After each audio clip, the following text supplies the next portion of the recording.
Let's learn how to connect wallet to Dex Screener. So let's get started. As you can see, I am logged in. Make sure you are logged in. After that, click on gear icon. Click it here. I am already logged in with Google. You can sign in with Google, Apple as well. After signing in, you can see here connect wallet. Click it here. Here you can see multiple wallets, MetaMask, Wallet Connect, Rainbow. For the demonstration of this tutorial, I am using MetaMask. Install MetaMask extension. It is already added. MetaMask Chrome extension has installed. Then click on gear icon and then click on connect wallet. Here you can see installed MetaMask. Click it here. And then we need to click on connect.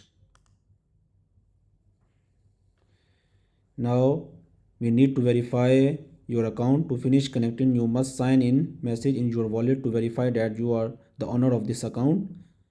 Click it here. I need to confirm it that I am the owner of this MetaMask wallet. Click on confirm.